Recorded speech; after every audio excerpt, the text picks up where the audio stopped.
Welcome, Cinephiles, to another episode of Frame by Frame, a series dedicated to the craft of filmmaking.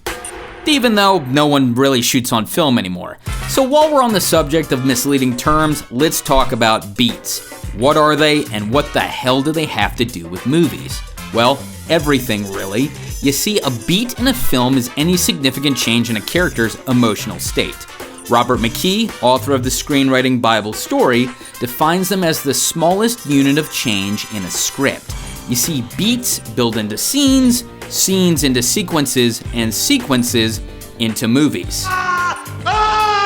So the entirety of a film is built, little by beats. Now sometimes they're also referred to as reversals. This is because beat changes typically reflect a character shifting from one emotion to its polar opposite.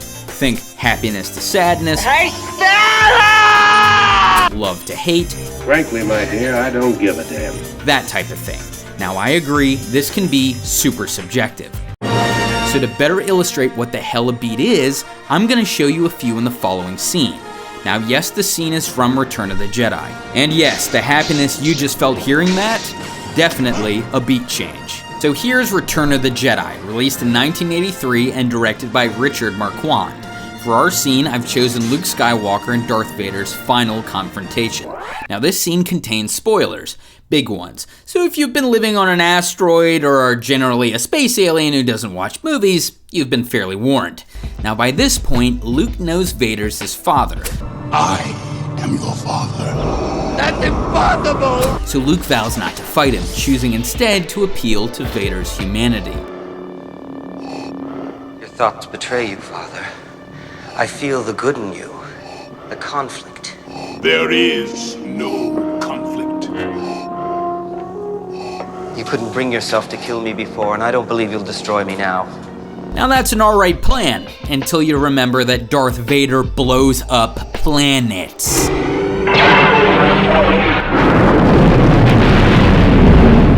Planets. But what the hell, let's watch as Luke tries to crack his dad's tough demeanor. And while you do, see if you can spot the beat change. So, you have a twin sister. Your feelings have now betrayed her too. If you will not turn to the dark side, then perhaps she will. Right there, that's your beat change. You see, at the beginning of the scene, Luke won't fight, which means Vader's got to instigate him. So what does Vader do? He reads Luke's thoughts and realizes his son's got a twin sister, Leia, which begs the question, does Vader know Luke wanted to bang his sister? Because that's still weird as shit. Anyway, Vader threatens to turn Leia to the dark side, knowing it'll cause Luke to react. And react he does, which signifies a beat change. You see, Luke has gone from compassion to anger, a complete 180-degree turn from his initial emotional state. A change which propels the scene forward to here.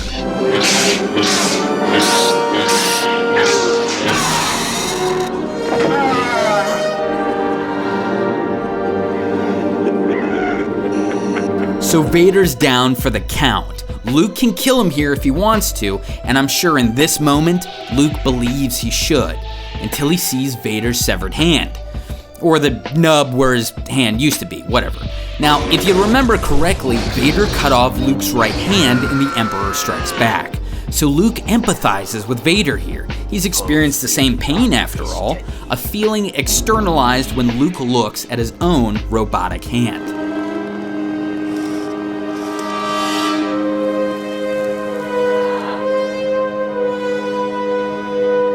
Luke's at an impasse now. If he kills Vader, the Emperor will get his wish. And I'm not talking about a year-long supply of Cialis. I mean, he's gonna get Luke to be a bad guy. And I mean, what better way to turn Luke to the dark side than by having him kill his own father?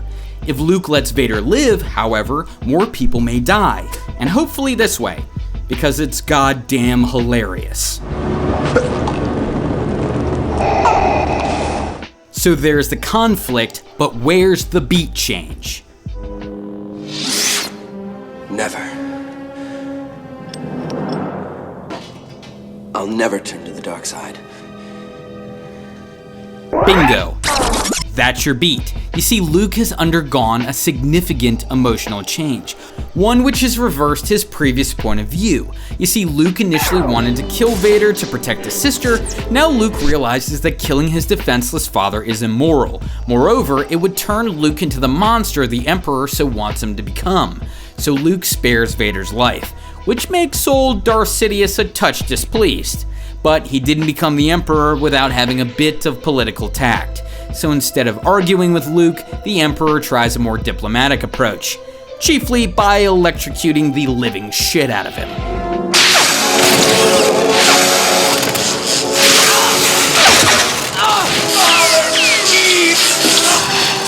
Okay, I gotta say it. How the f*** is he still alive after that? It's drawn out to ratchet up the suspense, I get it. But unless Luke's wearing rubber lingerie under that getup, he'd be toast. So anyway, Luke's dying. For a while. Which allows Vader time to reflect. I mean, that's his son dying before him. The same son who showed him mercy. For no other reason than love. Now, we can't see Vader's expression. But even with a mask on, we know Vader's torn. Will he save his boy? Or will he let his son die like he has so many others?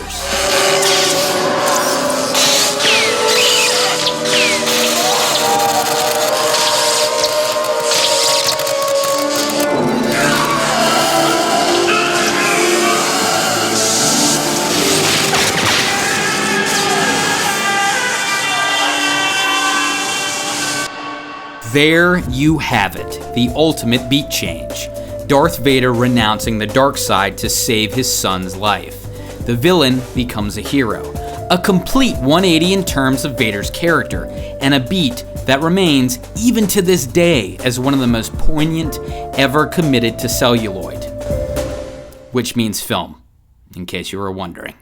Hot damn, that's a lot of emotion, but that's what beats are, the emotional building blocks of a film, each pushing the action of a scene forward. They're also what makes us care about a story. I mean, we watch films for the emotional changes the characters go through, right? Well, that's what beats are, and they're what make this scene so compelling. So again, beats build into scenes, which build into sequences, which build into movies, which means the more compelling and frequent your beats are, the more emotional resonance your story will ultimately have.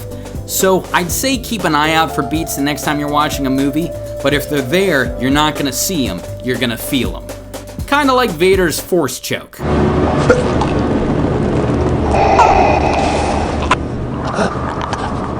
God, that's hilarious. Thank you for watching, ladies and gentlemen, and make sure to subscribe to this channel, Film Theory, for more fantastic film-related content. If you want to check out more frame by frame, make sure to click the frame to the left. Or if you want to check out a Film Theorist episode on Ant-Man, click the frame to the right. And until next time, my name is Kyle, and this has been Frame by Frame.